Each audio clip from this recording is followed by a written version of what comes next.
Hey everybody, so today I wanted to do a little bit of a rambly chit chat video. I had some other actual things to talk about that were updates or things that were going on with us that I felt like sharing, but my mind's just kind of been in this place for the past few days and I wanted to share it. So I was going to come on here and do that. And it's something that I feel like I've specifically not talked about a bunch on my channel. I've talked about it a couple times in passing on my Instagram, but just never really actually put it out there. But I want to talk a little bit about medication and also progress within working on your mental health.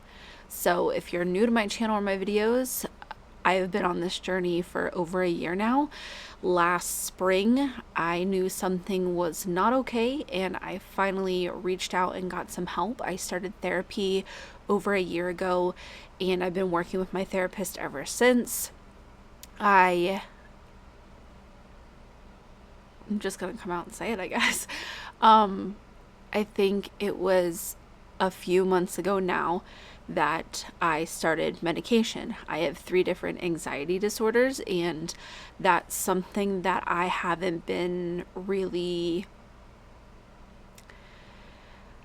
eager to share, I guess. And not because I am ashamed or that there's anything wrong with that. However, I think the reaction, especially in my personal life, is something that I was not looking forward to. I don't want people to hear that and be like, oh, that's the reason why she acts this way or that way or whatever, because I might have 3 anxiety disorders. They might be a part of me, but they're not the reason for everything that I am. But for me personally, it wasn't something that I felt really open to sharing at first. It also took me a long time to just even accept those things. This is the rambly part because I think I'm getting far away from the point here because I'm nervous. That's what's happening here. I'm nervous in sharing this. I have gotten one comment on my channel. Thankfully, most people have been super supportive, as you guys always are. But there was one comment in a favorites video when I was recommending the Gatapack mask that I still love. Someone said that they would excuse me recommending a mask because I said I had OCD.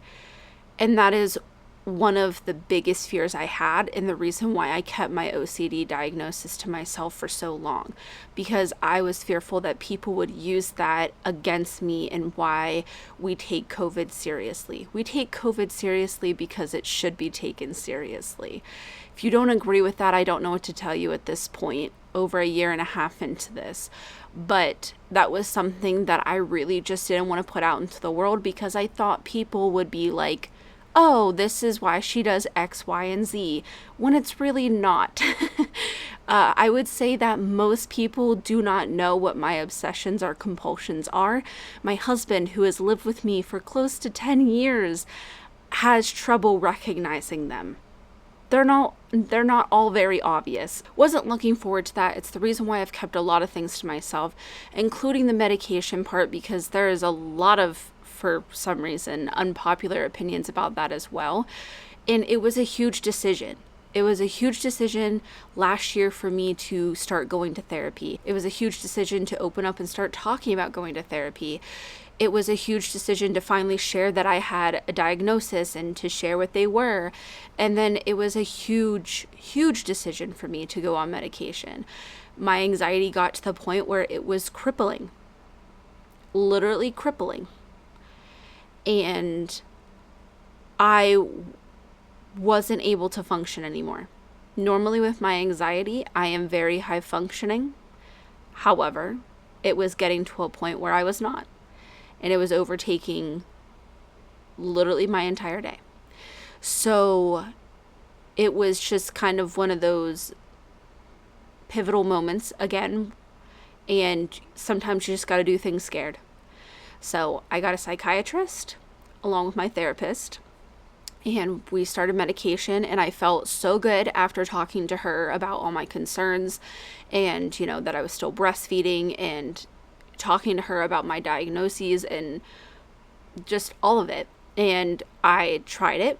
She prescribed it to me, and I think it took me a couple weeks to fill it, and then it also took me like another week to even take it, because it sounds a little ironic to have anxiety about taking your anxiety meds. It was a big deal, but I trusted my professionals. I trusted that everyone knew how I felt about it, who was closest to me, that they would help me keep an eye on the situation, look for any, serious or bad side effects. And thankfully, that wasn't the case. Thankfully, it worked out really, really well. And I've been doing great on my medicine. I've been feeling better. I can feel myself being more present. And it's been amazing. It really has. It's been so life-changing, and I don't use that word very often. When you start going to therapy, or maybe you start medication, or you just start this journey in general of taking better care of your mental health, it's hard in the thick of it, on the bad days, to see the progress. It's really hard to take that step back and be like, what am I doing here? What is this accomplishing? I can't see a difference, but I promise you it's there. So over the weekend was one of the first days that I forgot to take my medication completely on accident. I just forget to take it sometimes. And then I was feeling very anxious after a couple of days of forgetting to take it. And that was the day that I was supposed to have a therapy appointment. And I canceled that appointment because I was so anxious. And the reason why I wanted to come on here and talk about this was because a year ago, I wouldn't have had this perspective. I can see the progress that I'm making because I have been able to feel a change in myself with not being good about taking my medication. And I can see now that I definitely shouldn't have canceled my appointment. If anything, I needed that appointment more than anything that day. And I don't know that I would have had this perspective or the ability to do that if I hadn't started this journey. And there were so many times where I wondered if going to therapy was working, if this was working, if she was right about this, if I should really be trying to do XYZ, if I should be on medication, how much will it help, and just having all these doubts and fears and second guesses. But it's a week like this past week where I've been slacking on a lot of things when it comes to taking care of myself, canceling my therapy session, not taking my medication when I should be, also not doing great on Weight Watchers because of the holiday weekend. And I can feel the effects of it all. And for the record, completely normal. Completely normal. Please do not ride on your back when you're having times like this where taking care of yourself is harder, it gets away from you, you get in a rut, whatever it is. These things happen, ebbs and flows. Nothing is linear. So taking care of yourself is definitely never just going to be an upward line where you never have days or weeks or months where it's off. It's really hard for me to step back and see that progress because I feel very self-critical. I feel like I could always be doing more. I could always be doing better. Okay, well, I did this, but I could be doing A, B, C, D, E, F, G. And it's times like these maybe where I stop taking care of myself so well that I am like literally forced to look at the good effects taking care of myself, making myself a priority, making my mental health a priority, all the difference that makes, because it really does. I can feel myself being less present, slipping away, having more anxiety, having more obsessions and compulsions and nightmares and everything when it comes to the things that I go through with my mental health when I'm not taking care of it. And when I am taking my medication daily, when I am going to therapy, when I am working on those things and I'm taking care of myself, it's just been a world of difference between this year and last year. I can just feel myself coming back, like coming out of this fog. It's not immediate. I know a lot of people have talked about medication and it being like this veil lifted, and that is amazing if that's the experience for you, but it has not been for me. It has just been these slow, regular moments that are coming back to me. And each day that I do well with taking my medicine, I get more and more of those moments where I can feel my normalcy come back. And that means everything to me. I can feel myself being the kind of person I've wanted to be for a really long time, but I was just stuck under the weight of really poor mental health. I think I also just wanted to come on here to kind of get over that fear of the reaction of other people and trying to hide these things, even though I'm not ashamed of them, but trying to keep them from other people to protect myself when I'm not really interested in that. What I would love to do is to talk on these things like I am right now, because I have had 8 people, I know specifically 8, I always keep the number in my head. I can even remember some of the actual conversations, but I have had 8 people tell me that me sharing my story, my videos, my Instagram stuff, like whatever it might be in whatever form, has encouraged them to seek out help for their mental health. That means everything to me. Those 8 people who have came to me and told me that makes me sharing this 1,000% worth it. And I truly feel like for those 8 people who have came to me and told me that, there's probably a lot of you who might not comment, might not message me, but you take something away from these videos, whether, even if you're not actively looking for help with your mental health, but just not feeling alone. That I think the first step is just feeling a bit of support and community around you, that you're not alone, and that you have the strength and ability to do it, even if you don't feel like you can, whatever. That's important to me. That is what I want to do. That's what I'm interested in. That's what I want to give my energy to, because that makes all of this worth it. And I don't want the reason why I hold back to be out of fear of reactions from people who just should not be in my space. The kind of people who would like to create a narrative that's not true around these kind of things that I'm talking about in this video. They just shouldn't hold any space, whether it be mental or in my personal life, on a public platform, whatever. So, you can't stop people from believing whatever they want to believe, but it doesn't make them any less wrong sometimes. So you just got to focus on you and owning your truth and your story and doing what makes you feel empowered and proud and all of those things. And that's what this video is about. I read this quote from an Instagram page that had shared things that they wanted anxious people to know. And one of them was that you probably have a support system that you don't even know about. And that could not be more true. I know that when I started this over a year ago, I felt super alone. And I hadn't even shared how I felt with the person that I was closest to with in my life, which was my husband. I had pushed away my best friend, and we hadn't spoken in years because I isolate myself when my anxiety gets really bad. And it has taken going to therapy and exploring those things and unpacking a lot of shit to realize what I do when my mental health is not great, and to try and work on those things. Your trauma is not your fault, but it is our responsibility to heal it. It's not fair. It really isn't. A lot of the things that I'm unpacking, I didn't ask for, I didn't want. They're not my fault at all. But to be the person that I want to be, I have to do the work. I have to heal. And nobody else can do that for me. So I hope that you know that you probably have a support system around you.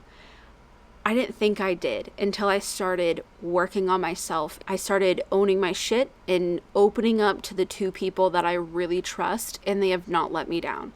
My husband and my best friend, who we have now sorted things out and talked things through, and better than ever in my opinion. I'm so glad that I've leaned on them. So if you don't have that, if you don't feel like you have it in any way, I'm here. I'll listen. I love talking to you guys in the comments. I love talking to you guys on Instagram and messages. I know it's not the same as having like an everyday person in your life, but you're not alone. You're really not. I know it feels that way. And I just kind of wanted to share these things for people who might be contemplating but wondering if it's worth the work. It is, and you are. You deserve to feel good and well and a lot of great things. And I'm not saying it's going to be easy. It's a lot of work. There's still, bad days and tough days, and therapy isn't just talking about your crappy day. It can be very hard emotionally, mentally, everything draining. It's not always easy, but you are worth it. You are worth the work. You deserve to feel the good things. And hopefully doing that kind of work, things feel less heavy over time. And I know that personally, I've just found that to be the truth with the help of a really great therapist and 2 really awesome people who love me a whole lot, and also some medication. I feel better than I probably ever have, honestly. And I'm not even done yet. I feel like now things are managed well enough in the current moment that we can really start to work on even deeper things. That way I can continue to just be better. Yeah, I guess this was a little bit of like a self-centered chit chat and just sharing all of this and me opening up about it. And normally I know that they're a little more well-rounded and have more than one topic, but this has just been something that's really on my heart and mind lately, and I wanted to share it for whoever might need it or who might be interested. And I really appreciate you guys and everything that you've given and you've done for me, because it is with your support and everything, your comments, the reason why I feel safe enough to even make this video. The world and the internet especially can be a nasty place, disgusting, downright sometimes. But my channel will always be what I hope is a safe space, and you guys have helped create that, especially for myself. I feel comfortable enough to come on here and share these things because of the love and support and reactions that you guys give me. And I hope that just me sharing this kind of stuff, I can give just anything back to you guys, just to repay you in whatever sense or fashion that I can. So, yeah, I don't know. I'm really thankful for you guys. I appreciate you being here. I love seeing your comments and your feedback and stuff like that. Also, shout out to my husband for fielding the gross comments that ever come this way. Normally I get notifications on my phone and I'll look at them and then I'll go to try and look for this comment, because you can't read the whole thing in a notification and it'll be gone. I'll have to text Mark and be like, did you delete a comment? And he'll be like, yeah, don't worry, wasn't worth your time. So, he helps create this space too, to keep it a comfortable space for everybody, because you guys don't need to read some of that stuff just like I don't, and it's not helpful. And I hope that it can stay this way. I'm never eager to get bigger, because I just know that means more comments and more people who want to be trolls and stuff. And I like my community. I like the positivity on this channel. So I want to keep it. I want to keep it small and in our little bubble of love and support. Thanks in advance for what I know will be amazing comments. You guys never let me down. I'm always super scared to post these, and you guys are always just doing the most and making me feel so loved and supported. So hopefully you get that feeling back from this video, because I am here with you guys. So yeah, as always, thanks for watching.